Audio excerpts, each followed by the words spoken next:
পর্যটন শিল্প বিশ্বের জনপ্রিয় শিল্পগুলোর মধ্যে অন্যতম। এই শিল্প অর্থনীতিতে যেমন গুরুত্ব রাখে, তেমনি ব্যক্তি পর্যায়েও মানুষকে সাহায্য করে নানাভাবে। বাংলাদেশেও পর্যটন শিল্প একটি দ্রুত বর্ধনশীল খাত। পর্যটন থেকে যেমন বৈদেশিক মুদ্রা অর্জিত হয়, স্থানীয় জনগণের কর্মসংস্থানের সুযোগ সৃষ্টি করে, ঠিক তেমনি বাংলাদেশের সংস্কৃতিকে বিশ্বব্যাপী পরিচিত করতে সাহায্য করে এই পর্যটন শিল্প। ট্যুরিজম বা পর্যটন নামটির সাথে আমরা কম বেশি সবাই পরিচিত হলেও হালাল ট্যুরিজম নামটির সাথে কি আপনি পরিচিত?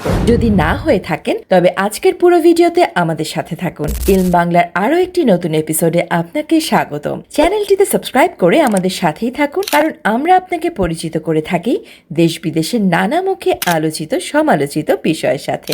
তেমনি আজ আমরা কথা বলবো ক্রমবর্ধমান বিশ্বের আরেকটি জনপ্রিয় হতে চলা ব্যবসায়িক খাত হালাল ট্যুরিজম নিয়ে। হালাল পর্যটন বা হালাল ট্যুরিজম এমন একটি পর্যটন ধারা যেখানে মুসলিম পর্যটকদের জন্য তাদের ধর্মীয় বিশ্বাস, রীতি ও আচরণের ভিত্তিতে তাদের মনের আশা, চাহিদা ও আকাঙ্ক্ষা পূরণের জন্য বিশেষভাবে ব্যবস্থা নেওয়া হয়ে থাকে। মূলত অল্প কথায় বললে হালাল পর্যটন বিশ্বের সকল মুসলিম ভ্রমণকারীদের জন্য হালাল খাবার, তাদের নামাজের জায়গা, তাদের ধর্মীয় বিধান অনুযায়ী শালীন পোশাক এবং অন্যান্য ধর্মীয় প্রয়োজনের প্রতি সম্মান জানিয়ে তাদের সুবিধা অনুযায়ী ভ্রমণ ও থাকার ব্যবস্থা করে দিয়ে থাকে। 2019 সালে মুসলিম পর্যটকদের বাজার ছিল প্রায় $194 বিলিয়ন।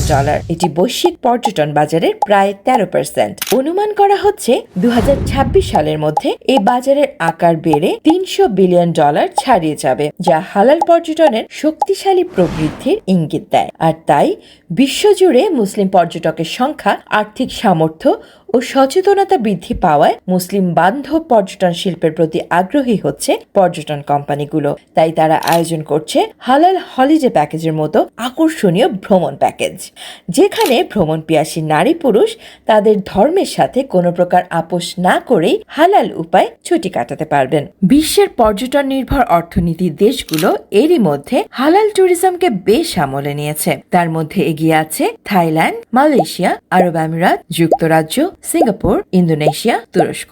এমনকি দক্ষিণ পূর্ব এশিয়ার যেসব বৌদ্ধ প্রধান দেশে মুসলিম নাগরিকদের নানাভাবে নিয়ন্ত্রণের চেষ্টা করা হয়, তারাও এখন হালাল ট্যুরিজমকে গুরুত্ব দিচ্ছে। তারা মুসলিম পর্যটকদের চাহিদা ও প্রয়োজনগুলো সামনে রেখে তাদের পর্যটন ব্যবস্থা ঢেলে সাজানোর উদ্যোগ নিয়েছে। যেমন উদাহরণস্বরূপ যদি থাইল্যান্ডের কথা বলি, থাইল্যান্ডে বেশ কিছু রেস্টুরেন্ট ও হোটেলে হালাল খাবার পরিবেশন করা হয়ে থাকে। ব্যাংকক, চিয়াংমাই, পাতায়া এবং ফুকেটে হালাল খাবার সহজলভ্য।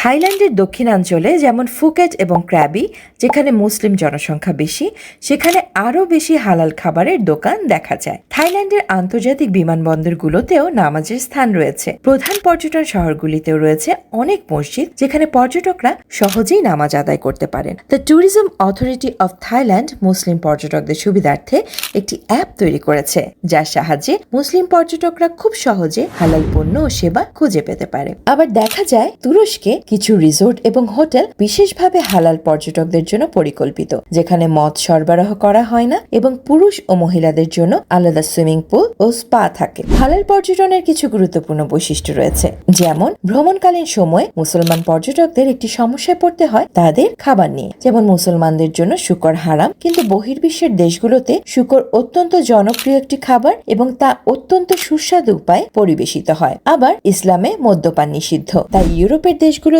মুসলিমদের বেশ বেকায়দায় পড়তে হয়। আর তাই হালাল ট্যুরিজমের ক্ষেত্রে নজর দেয়া হচ্ছে হালাল খাবারের সহজলভ্যতা নিশ্চিত করা, পর্যটন গন্তব্যে মসজিদ বা আলাদা নামাজের স্থান রাখা, হোটেলগুলোতে পুরুষ ও নারীদের জন্য আলাদা সুইমিং পুল বা স্পা রাখা, বিচ এরিয়ার রিসোর্টগুলোতে প্রাইভেট বিচের ব্যবস্থা রাখা, বিনোদন কার্যক্রমগুলো ইসলামী সংস্কৃতির সঙ্গে সামঞ্জস্যপূর্ণ এবং হারাম বা নিষিদ্ধ বিষয়বস্তু থেকে মুক্ত রাখা। পরিসংখ্যান থেকে দেখা যায় 2026 সালের মধ্যে মুসলিম পর্যটন শিল্পে প্রায় 35% থেকে 40% প্রবৃদ্ধি হবে বলে আশা করা হচ্ছে, যা অন্যান্য সেক্টরের তুলনায় উল্লেখযোগ্যভাবে বেশি। অনলাইন প্ল্যাটফর্মের মাধ্যমে হালাল ট্যুরিজম বুকিং করার প্রবণতা বৃদ্ধি পাচ্ছে। 2018 সালে হালাল পর্যটনের প্রায় 50% বুকিং অনলাইনে করা হয়েছিল। এবার আসুন জেনে নেই বাংলাদেশে এই হালাল ট্যুরিজম কিভাবে আমাদের অর্থনীতিতে গুরুত্বপূর্ণ ভূমিকা রাখতে পারে। বাংলাদেশ একটি মুসলিম সংখ্যাগরিষ্ঠ দেশ,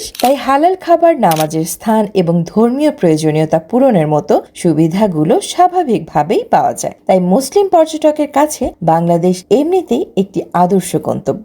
বাংলাদেশের কক্সবাজার, সেন্ট মার্টিন, সুন্দরবন, বান্দরবান, রাঙ্গামাটি, সিলেটের চা বাগান সহ প্রাকৃতিক ও ঐতিহাসিক স্থানের বিপুল সম্পদ রয়েছে। এ ধরনের পর্যটন গন্তব্যগুলোতে হালাল পর্যটন সেবা সংযোজন করা গেলে তা আন্তর্জাতিক পর্যটকদের আকর্ষণ করতে পারে। বিশ্বব্যাপী মুসলিম পর্যটকদের সংখ্যা ক্রমাগত বাড়ছে এবং এশিয়া প্যাসিফিক অঞ্চলে হালাল পর্যটনের চাহিদা বৃদ্ধি পাচ্ছে। বাংলাদেশ এই সুযোগকে কাজে লাগিয়ে আন্তর্জাতিক পর্যটকদের জন্য আকর্ষণীয় গন্তব্য হতে পারে যদি হালাল পর্যটন পরিকাঠামো উন্নত হয়। আন্তর্জাতিক মান অনুযায়ী পরিষেবার মান উন্নত করা এখন অনেক বেশি জরুরি। এক্ষেত্রে ব্যক্তিগত ও স্থানীয় উদ্যোক্তারা বেশ ভালো ভূমিকা রাখতে পারে। হালাল পর্যটন শিল্প শক্তিশালী গতিতে বৃদ্ধি পাচ্ছে এবং মুসলিম পর্যটকদের জন্য সেবার মান বৃদ্ধির মাধ্যমে এই প্রবৃদ্ধি আরো ত্বরান্বিত হতে পারে। বিশেষ করে তরুণ মুসলিম পর্যটকদের উচ্চ ব্যয় প্রবণতা, অনলাইন বুকিং সিস্টেমের ব্যবহার এবং বিভিন্ন দেশে হালাল সুবিধা বৃদ্ধি এই খাতকে আরো প্রসারিত করবে। আজ এ পর্যন্তই। বেল আইকনটি অন করে দিয়ে সাবস্ক্রাইব করে ফেলুন আমাদের চ্যানেলটিতে আর আপনার সময়টিকে করুন উপভোগ্য। পরবর্তী এপিসোডে সাথে থাকার আমন্ত্রণ রইল। সেই পর্যন্ত সবাই ভালো থাকুন।